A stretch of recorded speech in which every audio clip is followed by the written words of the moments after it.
Hello, അപ്പോൾ ഇന്നൊരു variety chicken കറി ആയാലോ? അതിനായി ഞാനിവിടെ 1 കിലോ ചിക്കനാണ് എടുത്തിട്ടുള്ളത്. പിന്നെ 5 മീഡിയം സൈസ് സവാള നീളത്തിൽ സ്ലൈസ് ചെയ്ത് വെച്ചിട്ടുണ്ട്.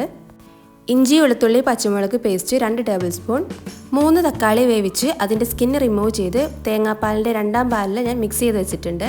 പിന്നെ 1ാം പാലും മല്ലിയിലയും കറിവേപ്പിലയും. ഇത്രയാണ് മെയിൻ ഇൻഗ്രീഡിയൻസ്. മസാലക്കൂട്ടുകളെല്ലാം ഞാൻ ഡീറ്റെയിൽ ആയി തന്നെ പറയുന്നുണ്ട്. അപ്പോൾ എല്ലാവരും വീഡിയോ സ്കിപ്പ് ചെയ്യാതെ മുഴുവനായും തന്നെ കാണാൻ ശ്രമിക്കണം. അപ്പോൾ ഞാനിവിടെ ഒരു പാത്രം ചൂടാക്കി അതിലേക്ക് ആവശ്യത്തിനുള്ള വെളിച്ചെണ്ണ ഒഴിച്ചിട്ടുണ്ട്. ഏകദേശം 4 ടേബിൾ സ്പൂണോളം ഒഴിച്ചിട്ടുണ്ട്. പിന്നെ നമ്മൾ കട്ട് ചെയ്ത് വെച്ച സവാള അതിലേക്ക് ഇട്ടിട്ട് നന്നായി വാട്ടിയെടുക്കാം.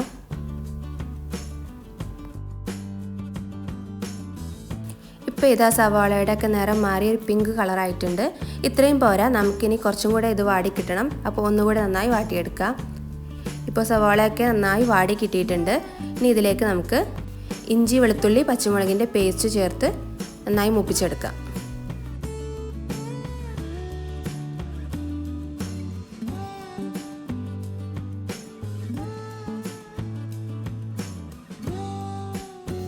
ഇനി നമുക്ക് ആഡ് ചെയ്യേണ്ടത് മല്ലിപ്പൊടിയാണ്. ഞാനിവിടെ 4 ടേബിൾ സ്പൂൺ മല്ലിപ്പൊടിയാണ് ആഡ് ചെയ്യുന്നത്.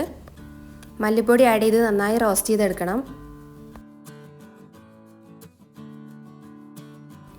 പിന്നെ ഇതിലേക്ക് വേണ്ടത് 1 ടേബിൾ സ്പൂൺ മുളക് പൊടിയാണ്. ഞാനിവിടെ 1 ടേബിൾ സ്പൂണാണ് ചേർക്കുന്നുള്ളൂ. പിന്നെ നിങ്ങൾക്ക് എരിവിന് ആവശ്യത്തിന് ആഡ് ചെയ്യാം. പിന്നെ 1/4 ടീസ്പൂൺ മഞ്ഞൾപ്പൊടി, 1/2 ടീസ്പൂൺ പെരിഞ്ജീരകം പൊടിച്ചത്, 1 ടീസ്പൂൺ കുരുമുളക് പൊടി.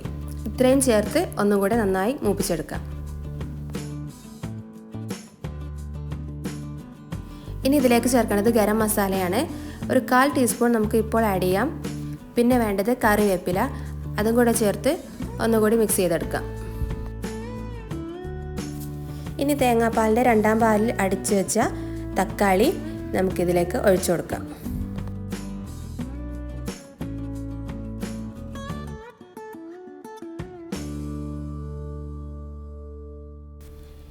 ഇപ്പോൾ മസാലയൊക്കെ നന്നായി മിക്സായി വന്നിട്ടുണ്ട്. ഇനി ഇതിലേക്ക് ചിക്കനൊക്കെ ആഡ് ചെയ്ത് കൊടുക്കാം.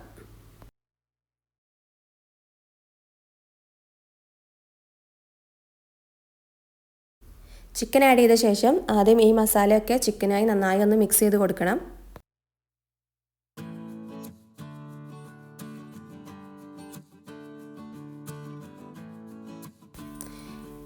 പിന്നെ ആവശ്യത്തിനുള്ള ഉപ്പും ചേർത്ത് തേങ്ങാപ്പാലിൻ്റെ 2ാം പാലിൽ തന്നെ നമുക്കിത് ഒന്ന് വേവിച്ചെടുക്കാം. അപ്പോൾ ഞാനിവിടെ 2ാം പാൽ ഒഴിച്ചു കൊടുക്കുന്നുണ്ട്. 2ാം പാൽ ഒഴിച്ച് ഒന്ന് ഇളക്കി യോജിപ്പിച്ച ശേഷം നമുക്കിതിലേക്ക് ആവശ്യത്തിനായിട്ടുള്ള ചിക്കൻ വേവാൻ ആവശ്യത്തിനായിട്ടുള്ള വെള്ളം കൂടി ഒഴിച്ചു കൊടുക്കാം.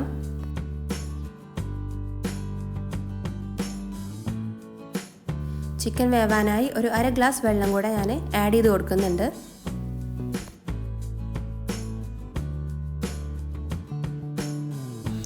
ഇനി ഇതൊന്ന് തിളച്ച് വന്നതിന് ശേഷം നമുക്ക് ഫ്ലെയിം ഒന്ന് കുറച്ച് വെച്ച് കറി മൂടി വെച്ചിട്ട് കുറച്ച് നേരം വേവിച്ചെടുക്കാം. ഇപ്പോൾ കറി ഇവിടെ റെഡി ആയിട്ടുണ്ട്. ഞാനിത് ഇടയ്ക്ക് തുറന്നൊന്ന് ഇളക്കി കൊടുത്തായിരുന്നു. ഇപ്പോൾ ചിക്കനൊക്കെ നന്നായി വെന്തിട്ടുണ്ട്. ഈ സമയത്ത് ഉപ്പൊക്കെ നോക്കി തേങ്ങയുടെ 1ാം പാലും കൂടെ ഒഴിച്ച് നമുക്കൊന്ന് കുക്ക് ചെയ്തെടുക്കാം.